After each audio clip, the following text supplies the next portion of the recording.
Hello, I'm Sarah and I am your Wednesday guest vlogger for Wishful Shrinking. This week's topic is what works for us, and on the other hand, what hasn't worked for us.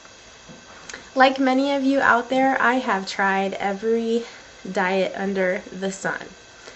And I say diet because they were not a permanent lifestyle change for me. Anywhere from this lovely book, You on a Diet by the famous Dr. Oz, Best Life Diet by Bob Greene, Dr. Phil's Ultimate Weight Loss Solution.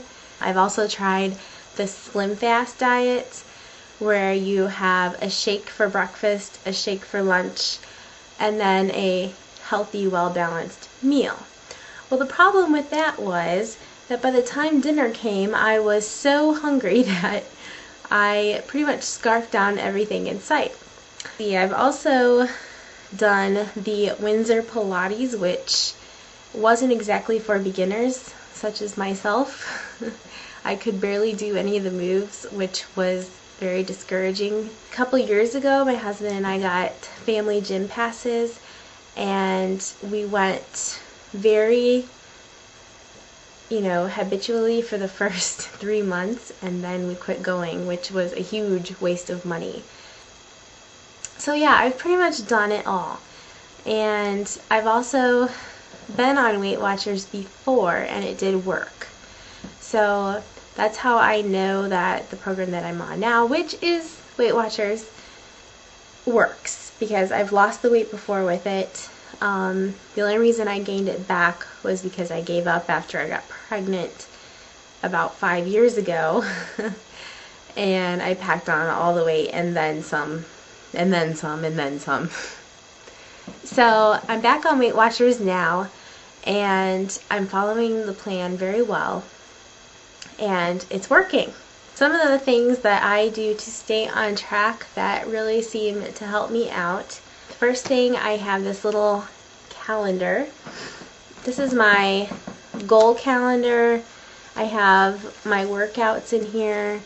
I plan out what I'm going to do for each day, and when I do it, I give myself a little sticker like that. I'm a very visual person, so it really helps me to see my progress in any way that I can and to be able to track it. And I also, every month, the first of the month, I write down all of my measurements so that I can go back the month before and compare.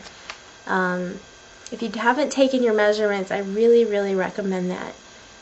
The other things that I have in my calendar are all my goals, and basically when I reach a goal, I reward myself with something. I reached my 5% goal, and I rewarded myself with a manicure and pedicure with my best friend. I just recently purchased a pedometer, and you're supposed to take about 10,000 steps per day. So I wear my pedometer so that if I'm not quite there yet at the end of the day, I go for a walk until I get there. I wore my pedometer to work this weekend, and I'm a CNA, so I do a lot of running around and walking, and I actually did 20,433 steps in one night at work, which is the equivalent of, it's 9.03 miles. That is crazy. I am getting paid to get a fabulous workout in. I went out and bought myself a couple outfits to work out in. Ones that I thought were cute, that made me feel good.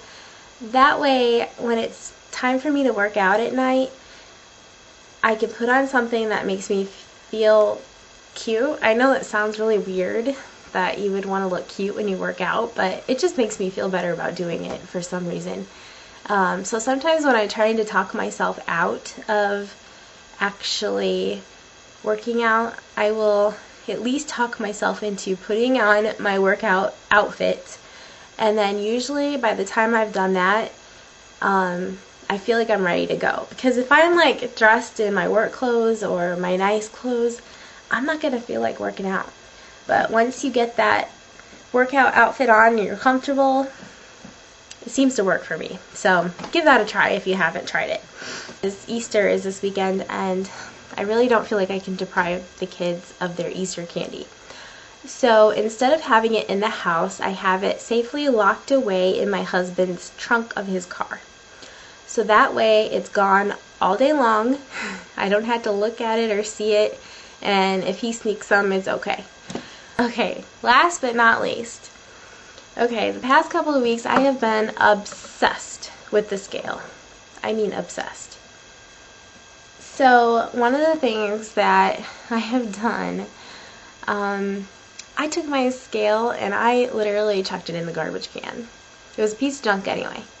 And it was always wrong. It was always 5 pounds heavier than my Weight Watchers scale. So I think it's really important that you stay away from that scale until your weigh-in day.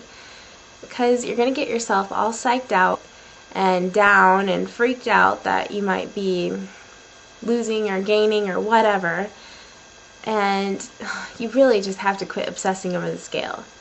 It took me a while to figure that out, but I'm finally to the point where I'm just going to get on the scale on my weekly weigh-in, especially now that I don't own one. Those are just a few tips and tidbits of things that work for me. Hope it helped you guys a little bit. So with all of that, that's all I've got. So make sure you stay tuned tomorrow for Miss Chrissy, and I'm sure she'll have plenty more good ideas for us on this topic. And I'd like to thank the ladies of Wishful Shrinking for having me today, and I look forward to continuing to watch all of your videos and to gain more information. So yeah, with that, have a good night everybody, and take care. Bye.